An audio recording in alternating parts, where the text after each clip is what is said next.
Bismillahirrahmanirrahim. Assalamu alaikum students. Hope all of you will be fine by grace of Allah. Students, we are completing week 11 and 12 planning. So according to that, today we will do chapter 4 of geography. Today our topic for discussion are horizontal distribution of temperature. Distribution mean division. Then we will discuss vertical distribution of temperature, and in the last we will focus on factors which change the temperature of atmosphere. So have a look on this horizontal distribution of temperature. Look on these pictures.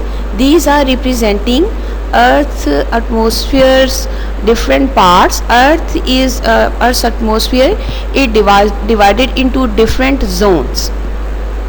Equatorial region remains hot throughout the year and average temperature is 32 degrees centigrade. On contrary, Arctic region remains very cold and temperature remains very cold. So due to that, temperature remains below freezing point. Such unequal distribution of temperature on the surface of the earth is known as horizontal distribution. In horizontal distribution there are different zones. So first zone is tropical zone, and what is it? It is a hot region which extends on both sides of the equator.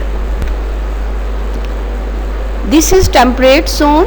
Temperate zone extends from the Tropic of Cancer 23 degree 1.5 degree north to Arctic Circle 66 degree 1.5 north on northern side.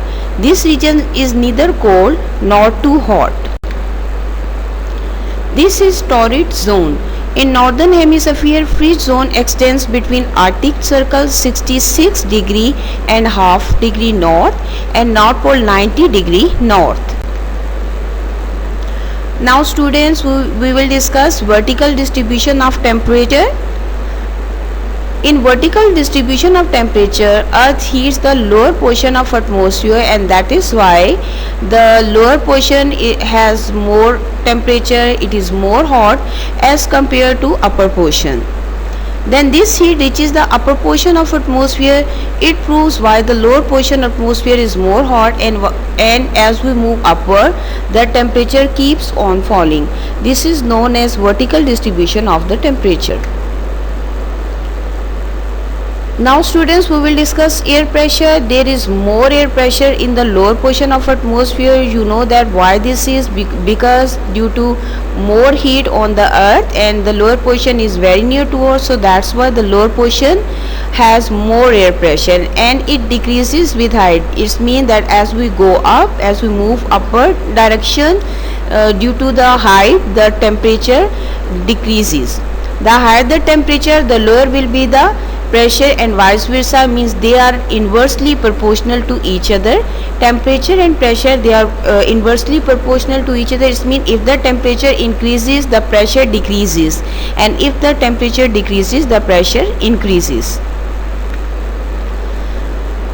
Now students, this is the last topic, the factors affecting the temperature. There are different factors due to which temperature increases or decreases.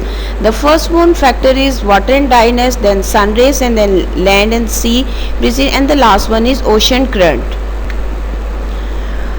Water and dryness is the main factor on which temperature depends. The percentage of water and dryness on Earth's surface is 71% and 29% respectively. Means the water portion is 71% and the land portion is 29%. The other factor is sun rays. Sun rays fall vertically on equatorial region, due to which they give more heat. So sun rays fall vertically, so they increases the temperature of the earth on the equatorial region, which is very hot. This is ocean current. When a hot wave reaches a cold area, it increases the temperature of that area. It means the ocean current also causes the increase in the temperature of the other area. Land and sea breezes also affect the temperature. Wind flows from hot to cold and from cold to hot region. It results in temperature fluctuation, means temperature changes. The example of land and sea breezes are mountainous breezes and valley breezes. So student, it was all about chapter number 4, geography. Your homework is you have to reading throughout the whole chapter. You will learn all these long cue and the related additional short cue. See you next. Thank you.